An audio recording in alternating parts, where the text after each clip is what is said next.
जंतर मंतर पे भी आपको परमिशन नहीं मिलती, वहीं पे वह बदमाश लोग, ढोंगी लोग देश के करोड़ों लोगों को मरने के लिए कुंभ में इकट्ठा करते हैं। यह असंवैधानिक है। कुंभ में कौन सा और असंवैधानिक नहीं, अमानवीय है, प्राकृतिक है और झूठे ग्रंथ कथा कहानियां हैं। इनको आप आस्था के नाम पे ढो नहीं सकते। ये आस्था आस्था करके आप गुलामी की चादर कब तक ओढ़े रहेंगे? ये सारे के सारे उन कथा कहानियां, ग्रंथ और उन सारे सो कॉल्ड संत, मंडलेश्वर, फलाना, शंकराचार्य, कोई भी हो, वो देश को बेवकूफ़ नहीं बना सकता। वो संविधान के अगेंस्ट नहीं बोल सकता।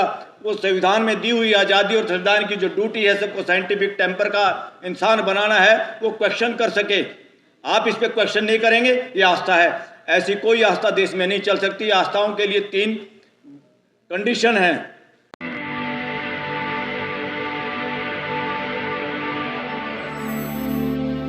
साथियों, मैं 2-3 बातें आपको स्पष्ट रूप से रखना चाहता हूं ताकि वो बातें आपको ध्यान में रहें।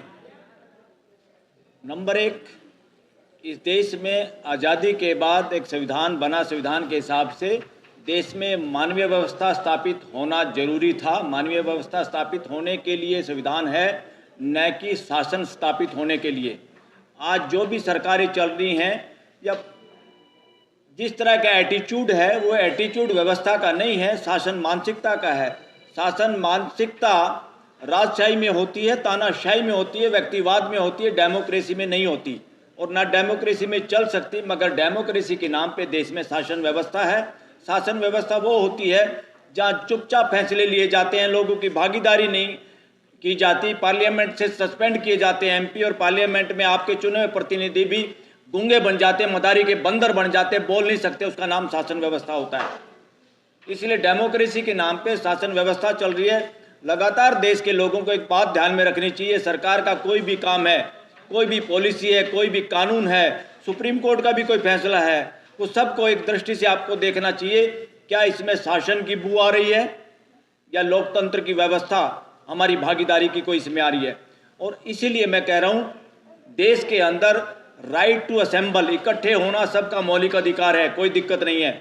मगर देश के किसान, मजदूर, देश के लोग जो व्यवस्था स्थापित करने के पक्ष में बोलना चाहते हैं और शासन के खिलाफ बोलना चाहते हैं, उनके लिए लगातार धारा 44 और धारा 163 दिल्ली में भी लगाई गई और किसानों को तो दिल्ली के आसपास आने नहीं दिया गया। मजदूरों की और दूसरे लोगों की हिम्मत नहीं है कोई जंतर मंतर पे लंबे समय तक पूरा दिन कोई अपनी बात रख सके।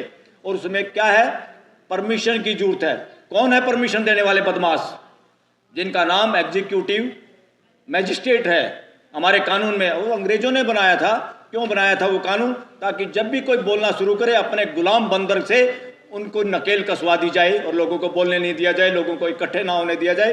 ये कानून असंवैधानिक, उस संविधान के लोगों ने भी आज तक किसी ने ध्यान ही नहीं दिया और धारा 44 से आज 163 के रूप में उसी को आज बरकरार है। ये शासन का षड्यंत्र है, ये डेमोक्रेसी के खिलाफ है। फ्यूचर में ये खत्म होनी होगी। राइट टू असेंबल में क्या होता है, व्यवस्था में क्या होता है? जब मुझे इकट्ठा होना है, हम लोगों को इकट्ठा होना, हमें इन्फॉर्मेशन देनी होती है ताकि पुलिस की व्यवस्था, पानी की व्यवस्था, कोई व्यवस्था सरकार की तरफ से हो तो हो जाए। मगर उसमें ये नहीं है कि आप मना कर दोगे लोगों को इकट्ठा होने से। जहां लोगों को इकट्ठा होने से कि यहाँ कानून की व्यवस्था चरमरा जाएगी, जंतर मंतर पे भी आपको परमिशन नहीं मिलती, वहीं पे वह बदमाश लोग, ढोंगी लोग देश के करोड़ों लोगों को मरने के लिए कुंभ में इकट्ठा करते हैं। यह असंवैधानिक है। कुंभ में कौन सा और असंवैधानिक नहीं, अमानवीय है, प्राकृतिक है और झूठे ग्रंथ कथा कहानियां हैं। इनको आप आस्था के नाम पे ढो नहीं सकते। ये आस्था आस्था करके आप गुलामी की चादर कब तक ओढ़े रहेंगे? ये सारे के सारे उन कथा कहानियां, ग्रंथ और उन सारे सो कॉल्ड संत, मंडलेश्वर, फलाना, शंकराचार्य, कोई भी हो, वो देश को बेवकूफ़ नहीं बना सकता। वो संविधान के अगेंस्ट नहीं बोल सकता। वो संविधान में दी हुई आज़ादी और संविधान की जो ड्यूटी है सबको साइंटिफिक टेम्पर का इंसान बनाना है, वो क्वेश्चन कर सके। आप इस पर क्वेश्चन नहीं करेंगे, ये आस्था है। ऐसी कोई आस्था देश में नहीं चल सकती। आस्थाओं के लिए 3 कंडीशन हैं। जो आस्था पे 3 कंडीशन पे खरी उतरती है उसको आप एब्सोल्यूट आस्था है, उसका अधिकार इस देश में, बाकी आस्था का अधिकार नहीं है। आस्था का अधिकार तब है आपको अगर आपकी आस्था देश के लोगों को की हेल्थ ना खराब करती हो। हेल्थ कौन सी? आपको बुखार थोड़ा चढ़ाना है। हेल्थ का मतलब है मानसिक हेल्थ। अगर आपको पंगु और नपुंसक बनाती है, मानसिक गुलाम बनाती है। आप बोलने से डरते हैं, आप एक्शन नहीं कर सकते, आपको डर लगता है, तो ऐसी आस्था को जूते मारना पड़ेगा और संविधान उसको जूते मारता है, असंवैधानिक है। जो आस्था आपको ये कहती है कि यहाँ एक बूंद पड़ी थी अमृत की, साथियों कितना असंवैधानिक है, प्राकृतिक है, यूनिवर्स के खिलाफ है ये बातें कि सुर और असुरों की लड़ाई हुई। कौन असुर हैं? धरती पे कोई असुर नहीं है, सारे के सारे 800 करोड़ लोग एक जैसे हैं, सबका सॉफ्टवेयर एक जैसा है। ये कौन नॉनसेंस बात फैला रहा आज तक? असुर और सुरों की लड़ाई हुई और उसमें कोई जीत गया और झगड़ा हुआ, 4 बूंद गिर गई और उस बूंद का पानी जहां गिरा बाकी धरती का क्या हुआ भाई? वो चारों बूंदे धरती इंडिया में गिरी। नॉनसेंस बातें करते हो, बकवास करते हो और अपने आप को शंकराचार्य और मंडेश्वर कहते हो, संत और बाबा कहते हो। लानत है ऐसे भगोड़े और ऐसे समाज को नपुंसक बनाने वाले लोगों को।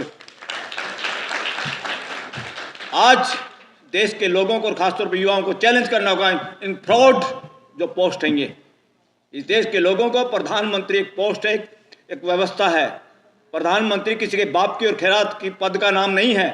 प्रधानमंत्री ऑफिस एक व्यवस्था है और उस व्यवस्था पे कई बार गिरे हुए चरित्र के लोग भी जा ही सकते हैं। बहुत सारे ऐसे लोग झूठे एफिडेविट का एमएलए एमपी बन ही चुके हैं इस देश के अंदर। तो सीएम, पीएम या डीएम, एसपी ये किसी के बापों की जागीर नहीं है, व्यवस्था के अंग हैं, ये ऑफिस हैं व्यवस्था के। उन ऑफिस को डेमोक्रेसी के तरीके से व्यवस्था को और सुदृढ़ बनाने के लिए, मानवीय व्यवस्था बनाने के चलाने के लिए ये चीज़ें हैं। और इनमें जो टांग अड़ाते हैं, आप लोग सोच रहे तो ये डीसी बन गया, ये एसपी है, ये सीएम है, पीएम है, और कैसे भिखारियों की तरफ चारों तरफ मंडराते रहते हो। आपकी व्यवस्था आपने खड़ी की है और आप ऐसे भूख, और ये इस देश के अलावा बाकी देशों में कमजोर हो गई है। दुनिया के गिरजाघर खाली पड़े, नीलाम हो रहे हैं और हमारे यहाँ मंदिर पे मंदिर बने जा रहे हैं, मस्जिदें बनी जा रही हैं, झगड़े हो रहे हैं। अगर पूरी दुनिया एक है, पूरी दुनिया सृष्टि का मूल मंत्र एक है, तो मंदिर को तोड़ के मस्जिद बनाओ, मस्जिद तोड़ के मंदिर बनाओ, ये क्या ड्रामेबाजी है? कौन है ये लोग? ये सौदागर हैं, व्यापारी लोग हैं, धंधा चला रहे हैं, कोई भी है।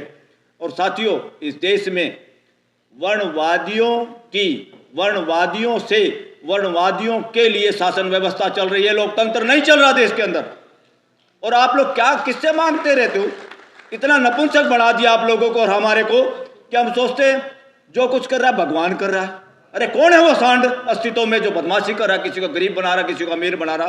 दिस इज नॉनसेंस साथियों, अनसाइंटिफिक है। अस्तित्व में कोई ऐसी पावर नहीं है जो लोगों के साथ भेदभाव करती है। जो भी भेदभाव है मानव करता है, मानव द्वारा होता है, मानव के लिए करता है। अस्तित्व में कोई ऐसी शक्ति नहीं है जो आपको दे देगा घर बैठे बैठे। आदमी को छोड़ के किसी को इन चक्करों में पड़ने की जरूरत नहीं है। आदमी ही है जिसको समझ के करना होता। बाकी किसी को ना गॉड ढूंढने की जरूरत, ना मंदिर मस्जिद जाने की जरूरत है, ना किसी सरकार और पीएम और 26 जनवरी का झंडा फहराने की जरूरत है। ये हमारी व्यवस्था है और हमें भाईचारा बढ़ाने के लिए, और देश के संविधान का एक ही मूल मंत्र है, आपका कानून, आपकी व्यवस्था, आपकी रिजर्वेशन पॉलिसी, आपका कुछ भी अगर उससे भाईचारा बंधुत्व अगर नहीं बढ़ता तो यही एक मूल मंत्र आम आदमी पहचान सकता है कि देश में डेमोक्रेसी है कि नहीं है, शासन चल रहा है। भाईचारा कम हो रहा है तो शासन चल रहा है। राजा बदमाशी कर सकता है, किसी एक के साथ प्यार और दूसरे के साथ दुलार अपनी सत्ता बढ़ाने के लिए। घर का बाप, घर का दादा अपने बच्चों के साथ, माँ बाप अपने बच्चों के साथ भेद कर ही नहीं सकता। वो व्यवस्था होती है, ये शासन व्यवस्था नहीं है, ये तानाशाही चल रही है देश के अंदर। साथियों, एक दो बात और कह के फटाफट 1 मिनट और लूँगा सिर्फ। वो मैंने पॉइंट एक लिखे थे ताकि मैं उनको आपको बता पाऊँ।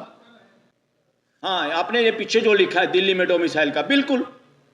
अरे दिल्ली में इतने सारे कानूनों का आपने ध्वस्त कर दिया पूरे देश के लिए। जब आपको बेनिफिट होता है वर्णवादी व्यवस्था को, वर्णवादी मानसिकता को, तो आप सारे कानून ध्वस्त कर देते हो। दिल्ली है कि हमारा ग्लोबल एक तरह से इंडिया का विलेज है, एक स्टेट ऐसा, यहाँ वो सारे के सारे धराशायी करना। पूरे देश के लोग ओबीसी, एससी, एसटी की तो रिजर्वेशन ही नहीं यहाँ पर, जबकि एसटी बहुत सारे लोग रहते हैं यहाँ पे। अब उनकी रूटें वहाँ से कट गई हैं, यहाँ नौकरी करने के चक्कर में आए थे, यहाँ बस गए। तो उनकी जो भी हक बनता है एज पर कॉन्स्टिट्यूशन वो मिलना चाहिए। ये डोमिसाइल की नॉनसेंस जो सिचुएशन अभी चल रही है दिल्ली में, ये तुरंत खत्म होनी चाहिए साथियों। और मैं एक और बात आप करके, क्योंकि मैं फोटो लगातार जब देखता हूँ, जब भी एससी, एसटी, ओबीसी, माइनॉरिटी, और अभी मैं आदिवासियों के किसी प्रोग्राम में था मध्य प्रदेश में, तो वहाँ मैंने कहा, वो लोग बड़े खुश हुए इस बात से। मैंने कहा, बात सुनो, नॉर्थ इंडिया का अगर सबसे बड़ा इसके खिलाफ लड़ने वाला आदमी जो वर्णवादी व्यवस्था के खिलाफ, वो था छोटू राम, जो कंबाइंड पंजाब में एक मंत्री था, वो सीएम हो सकता था, मगर जानबूझ के उन्होंने ये, क्योंकि बहुसंख्या में मुसलमान लोग ज़्यादा थे, वो उनको खुद बनाना चाहते थे सीएम, मगर फिर भी उसके बावजूद मुसलमान सीएम थे। और उसके सीएम होते हुए गांधी और जवाहरलाल नेहरू को भी सिफारिश करनी पड़ी थी, किसने, जो पाकिस्तान का बंटवारा चाहता था, जो पहले वहाँ मेन रहे, क्या नाम था उनका, जिन्ना पंजाब में नहीं घुस सका, उसको घुसने नहीं दिया, वो समाज को तोड़ नहीं पाया, हिंदू मुसलमान सिख ईसाई किसी को नहीं तोड़ पाया, सारा मजदूर सारा किसान एक ही उसमें था। क्यों?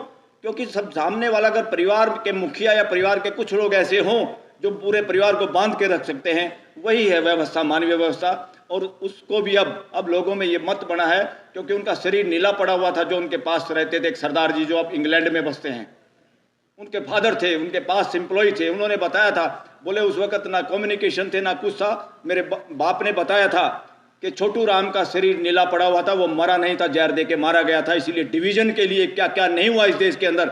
और सबसे ज़्यादा इस वर्णवादी व्यवस्था का, जब तक ये जो लोग थे ना, Hindu Mahasabha so called, 2-3 seat पूरे कंबाइंड पंजाब, जिसमें पाकिस्तान का पंजाब, इंडिया का पंजाब, हिमाचल प्रदेश, राजस्थान का भी हिस्सा, आज का हरियाणा, आपकी दिल्ली और कुछ पश्चिमी यूपी का भी का, ये सब कंबाइंड पंजाब का हिस्सा था। इतना बड़ा एक देश था एक तरह से, और उसके अंदर डिवीजन के लिए कोई आदमी मानसिक तौर से तैयार नहीं था साथियों। इसलिए मैं फ्यूचर में चाहता हूं, और उसकी वजह से उन्होंने जितने टिल्ट खेती करने वाले लोग थे, सबसे ज़्यादा देश में शेड्यूल कास्ट के लोगों के पास अगर ज़मीन है, खेती करने वाले जमींदार हैं, तो वो J&K में है, जो उन्हीं के बनाए हुए कानून के आधार पर, उस कानून की वजह से उनको भी ज़मीन वहाँ मिली थी। आप लोगों को इस बात का आइडिया होना चाहिए।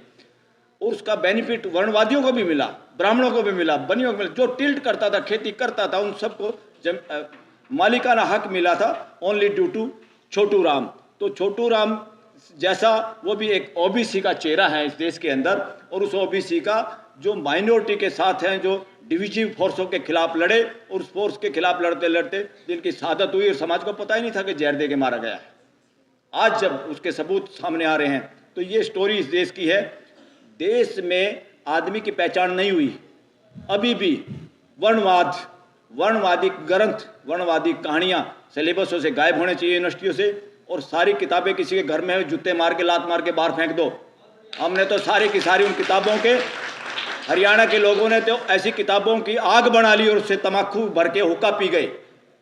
तो ये करने की जरूरत है। जिस किताब में मानव में भेद बताया, वो सारी किताबें अमानवीय है, वो बदमाशी है, सावधानी है। ऐसी किताबों को जूते मारो। कहाँ की पूजा कर रहे हो, कहाँ के आप धार्मिक उनको पुस्तकें समझते हो?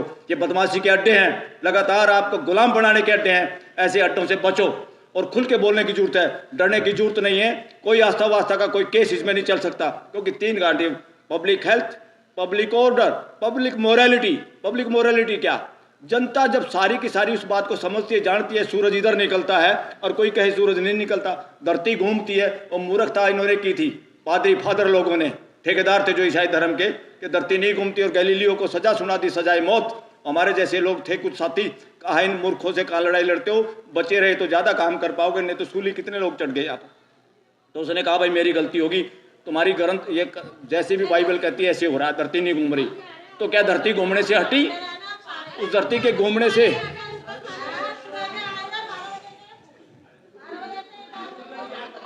क्या धरती घूमने से हटी? ना धरती घूमने से हटी, ना आज हटी, मगर उस फार्मूले को मानने से हमने कितने साइंटिफिक चीजें बनाई और कितनी तरक्की की।